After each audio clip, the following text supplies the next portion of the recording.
காணொளி நேயர்களுக்கு வணக்கம். இன்றைய காலை நேர தலைப்பு செய்திகள். அமைச்சரவை மற்றும் பிரதி அமைச்சர்கள் முந்தைய அரசாங்கத்தில் அமைச்சர்கள் பயன்படுத்திய உத்தியோகபூர்வ வாகனங்களை பயன்படுத்துவார்கள் என்று அறிவிக்கப்பட்டுள்ளது. ஏனைய அனைத்து அரசாங்க நாடாளுமன்ற உறுப்பினர்களுக்கும் உத்தியோகபூர்வ சொகுசு அல்லாத எரிபொருள் திறன் கொண்ட வாகனம் வழங்கப்படும் என்று அரசாங்கம் மீண்டும் அறிவித்துள்ளது. இதன்படி அனைத்து 159 அரசாங்க நாடாளுமன்ற ஒவ்வொருவருக்கும் ஏதாவது ஒரு அதிகாரப்பூர்வ வாகனம் இருக்கும். அமைச்சர்கள் மற்றும் பிரதி அமைச்சர்கள் தமது அமைச்சுக்களை மேற்பார்வையிட்ட முன்னைய அமைச்சர்களுக்கு அந்தந்த அமைச்சுக்களால் ஒதுக்கப்பட்ட வாகனங்களை பயன்படுத்துவார்கள். அந்த வகையில் 344 அரச வாகனங்களை அடையாளம் கண்டுள்ளதாக அரசாங்கம் அறிவித்துள்ளது. தமிழ் மக்கள் மாவீரர் வாரத்தை அனுஷ்டிப்பதற்கு எந்தவித தடையும் கிடையாது. அவர்கள் நினைவேந்தல் நிகழ்வுகளை நடத்த முடியும் என கடத்தொலை நீரியல் வள அமைச்சர் ராமலிங்கம் சந்திரசேகர் தெரிவித்தார். தமிழ் மக்கள் மாவீரர் தினத்தை இம்முறை எவ்விதமான கெடுபிடிகளும் அடக்குமுறைகளும் இல்லாமல் அனுஷ்டிக்க முடியும். அதற்கு எந்தவிதமான தடையும் கிடையாது. மாவீரர் நினைவேந்தல் நிகழ்வுகளில் பங்கேற்பவர்களை ஒளிப்படம் எடுக்க வேண்டாம் என பாதுகாப்பு தரப்பினருக்கும் அறிவுறுத்தப்பட்டுள்ளது. எனவே மக்கள் சுதந்திரமான முறையில் மாவீரர் வாரத்தை அனுஷ்டிக்க முடியும். அது அவர்களின் உரிமை. அதற்கு அரசு தடை எதுவும் போடாது எனவும் தெரிவித்தார். மக்கள் விடுதலை முன்னணியின் செயலாளர் டெல்வின் சில்வா இதுவரை தான் வகித்து வந்த பதவி மற்றும் பொறுப்புகளில் இருந்து விடுபட தீர்மானித்துள்ளதாக தென்னிலங்கை ஊடகங்கள் தெரிவிக்கின்றன. நீண்ட காலமாக கட்சிக்காக பணியாற்றிய நிலையில் மற்றும் ஒருவருக்கு வாய்ப்பு வழங்கும் நோக்கில் இந்த முடிவை அவர் எடுத்துள்ளதாக தெரிவிக்கப்படுகின்றது. அவருக்கு பதிலாக பிரேகரிக்கப்பட்டுள்ள சிரேஷ்ட உறுப்பினர்களில் அமைச்சர் பிமல் ரட்நாயக்கவின் பெயர் முதலிடத்தில் உள்ளதாக குறிப்பிடப்படுகின்றது. கட்சிக்காக நீண்ட காலம் அர்ப்பணிப்புடன் செயலாற்றிய நிலையில் பாரியதொரு வெற்றியை பெற முடிந்துள்ளதாக டெல்வின் சில்வா தெரிவித்துள்ளார். அதானி குழுமத்திற்கு எதிரான அமெரிக்காவின் குற்றச்சாட்டுகளை தொடர்ந்து உலக நாடுகள் அதன் திட்டங்கள் குறித்து ஆராய்ந்து வரும் நிலையில் இலங்கை அதானி குழுமத்தின் மீள்சக்தி திட்டங்கள் குறித்து இன்னமும் இறுதி முடிவை எடுக்கவில்லை என தகவல்கள் வெளியாகியுள்ளன. மன்னார் பூநகரியில் அதானி குழுமத்தின் மீள்சக்தி திட்டங்கள் குறித்து ஆராயப்படுவதாகவும் எனினும் அவை குறித்து இன்னமும் இறுதி முடிவை எடுக்கவில்லை எனவும் இலங்கை மின்சார சபையின் பேச்சாளர் தனுஷ்க பராக்கிரமசிங்க தெரிவித்துள்ளார். காற்றாலை மின் திட்டம் குறித்த யோசனைகள் எதிர்வரும் வாரங்களில் அமைச்சரவையிடம் சமர்ப்பிக்கப்படும் என அவர் தெரிவித்துள்ளார். இந்த ஆண்டு மின்கட்டண திருத்தம் மேற்கொள்ளப்பட மாட்டாது என பொது பயன்பாடுகள் ஆணைக்குழுவின் தொடர்பாடல் பணிப்பாளர் ஜெயநாத் ஹேரத் தெரிவித்தார். இலங்கை மின்சார சபையினால் மின்சார கட்டண திருத்தம் தொடர்பான முன்மொழிவுகளை சமர்ப்பிப்பதில் ஏற்பட்ட தாமதம் காரணமாக மின்கட்டண திருத்தம் மேற்கொள்ளப்பட மாட்டாது என அவர் கூறினார். நவம்பர் 8ஆம் தேதிக்கு முன்னர் குறித்த முன்மொழிவுகளை சமர்ப்பிக்குமாறு ஆணைக்குழு இலங்கை மின்சார சபைக்கு அறிவித்திருந்த போதிலும் மின்சார சபை அன்றைய தினம் முன்மொழிவை சமர்ப்பிக்கவில்லை. ஆனால் நவம்பர் 22ஆம் தேதி வரை கால அவகாசம் வழங்குமாறு மின்சார சபை கோரியிருந்தது. எதிர்வரும் டிசம்பர் மாதம் 6ஆம் தேதி வரை இலங்கை மின்சார சபைக்கு கால அவகாசம் வழங்க பொது பயன்பாடுகள் ஆணைக்குழு திட்டமிட்டுள்ளதாக குறிப்பிடப்படுகின்றது. இதன் காரணமாக மின்கட்டண திருத்தம் அடுத்த வருடம் வரை ஒத்திவைக்கப்படுவதாக ஆணைக்குழு மேலும் தெரிவித்துள்ளது. 2024ஆம் ஆண்டுக்கான கல்வி பொது தராதர உயர்தர பரீட்சை இன்றைய தினம் இடம்பெறவுள்ளது. பரீட்சைக்கான அனைத்து ஏற்பாடுகளும் பூர்த்தி செய்யப்பட்டுள்ளதாக பரீட்சைகள் திணைக்களம் தெரிவித்துள்ளது. குறித்த பரீட்சை அடுத்த மாதம் 20ஆம் தேதி வரை 2312 பரீட்சை மத்திய நிலையங்களிலும் நடைபெறவுள்ளது. இம்முறை கல்வி பொது தராதர உயர்தர பரீட்சைக்கு 3,33,185 பரீட்சார்த்திகள் தோற்ற உள்ளனர்.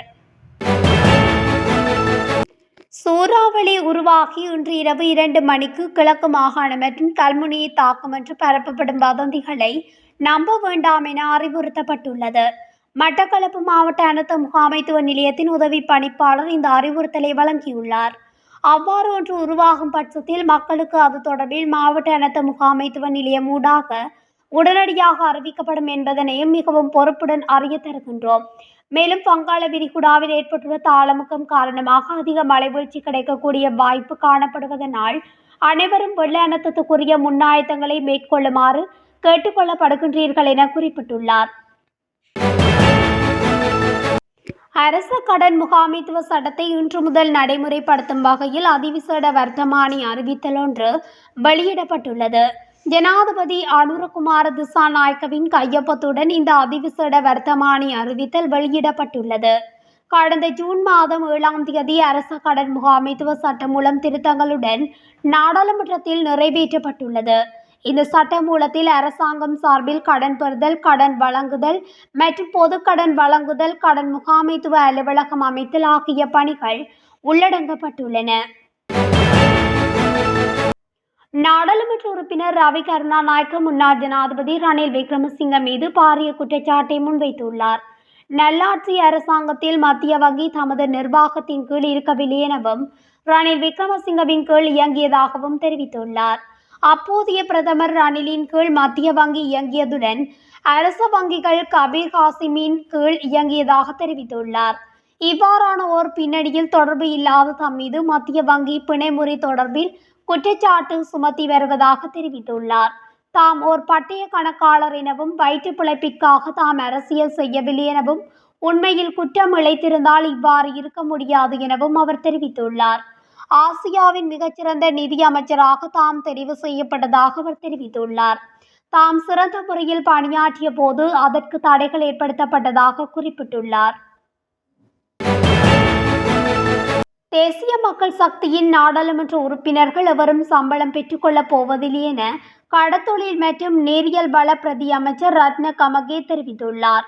தேசிய மக்கள் சக்தியின் மக்கள் பிரதிநிதிகள் சம்பளம் பெற்றுக்கொண்டு சேவையாற்றுவதில்லை எனவும் ஜனாதிபதி, பிரதமர், அமைச்சர்கள், பிரதி அமைச்சர்கள் மற்றும் நாடாளுமன்ற உறுப்பினர்களின் சம்பளங்கள் பொது நிதியில் வைப்பிலிடப்படும். இதன்போது சேவையாற்றும் 159 பேரும் சம்பளம் பெற்றுக்கொள்ளப் போவதில்லை. பொது மக்களுக்கு சுமையாகாத வகையில் சேவையாற்றுவதற்கு நடவடிக்கை எடுக்கப்படும் என அவர் தெரிவித்துள்ளார். கிழக்கு மாகாணத்தின் சில இடங்களில் 150 மில்லிமீட்டருக்கும் அதிகமான பலத்த மழை பெய்யக்கூடும் என வளிமண்டலவியல் திணைக்களம் எதிர்வு கூறியுள்ளது. வளிமண்டலவியல் திணைக்களம் விடுத்துள்ள அறிக்கையில் இந்த விடயம் தெரிவிக்கப்பட்டுள்ளது. அத்துடன் வடக்கு, வடமத்திய, மத்திய மற்றும் ஊவா மாகாணங்களிலும் ஹம்பாந்தோட்டை மாவட்டத்தின் சில இடங்களிலும் 100 மில்லிமீட்டருக்கும் அதிகமான பலத்த மழை பெய்யக்கூடும் எனவும் வளிமண்டலவியல் திணைக்களம் தெரிவித்துள்ளது.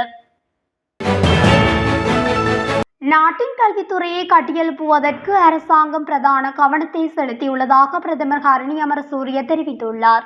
கோட்டை பகுதியில் இடம்பெற்ற நிகழ்வொன்றில் கருத்து தெரிவிக்கும் போது அவர் இதனை குறிப்பிட்டுள்ளார். நாட்டின் கல்வித்துறையை கட்டியெழுப்புவதே அரசாங்கத்தின் பிரதான நோக்கமாகும் எனவும் பிரதமர் ஹரணி அமரசூரிய தெரிவித்துள்ளார்.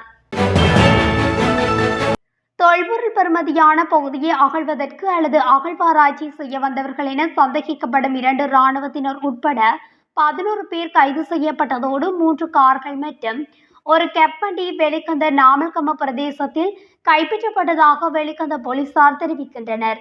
இராணுவத்தில் பிரிகேடியர் அணியும் சீருடை மற்றும் போலி அடையாள அட்டை, இராணுவ ஆடை பகுதிகள், ஒரு தொகை மற்றும் போலி அடையாள அட்டையை வைத்திருந்த சந்தேக நபர் பதுளை பிரதேசத்தைச் சேர்ந்தவர் எனவும் ஏனைய இருவரும் இராணுவத்தின் திருகோணமலை கென்ட்ரிக் கோட்டையில் கடமையாற்றும் பாதுகாப்பு உத்தியோகத்தர்கள் எனவும் தெரிய வந்துள்ளது. கைது செய்யப்பட்ட ஏனைய 8 சந்தேக நபர்களும் யக்கல, பாதுக்க, கலேவல, மில்லவன மற்றும் தங்கள ஆகிய பிரதேசங்களைச் சேர்ந்தவர்கள் எனவும் இது தொடர்பில் விசாரணைகளை மேற்கொண்டு வரும் வெளிக்கந்த போலீசார் தெரிவிக்கின்றனர். தடமல்வில போலீஸ் பிரிவுக்குட்பட்ட அரம்பேகம பகுதியைச் சேர்ந்த ரோஷான் திமுத்து என்பவரை கொலை செய்த சம்பவம் தொடர்பில் சந்தேகத்தின் அடிப்படையில் கைது செய்யப்பட்ட சந்தேக நபர் மற்றும் அவரது கள்ளக்காதலி எதிர்வரும் டிசம்பர் மாதம் 5ஆம் தேதி வரை விளக்கமறியலில் வைக்குமாறு பண்டாரவளை பதில் நீதவான் பாலிந்த மனோஜ் வீரசிங்க உத்தரவிட்டுள்ளார்.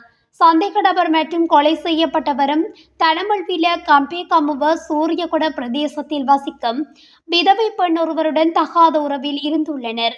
பெலகருவ பிரதேசத்தைச் சேர்ந்த 46 வயதுடைய சந்தேக நபர் தனது கள்ளக்காதலிக்கு அடிக்கடி தொந்தரவு கொடுத்து வந்த நபரை மோட்டார் சைக்கிளில் ஏற்றிக்கொண்டு அலுத்வெல கமுதுருகந்த காட்டுப்பகுதிக்கு அழைத்து சென்றுள்ளார்.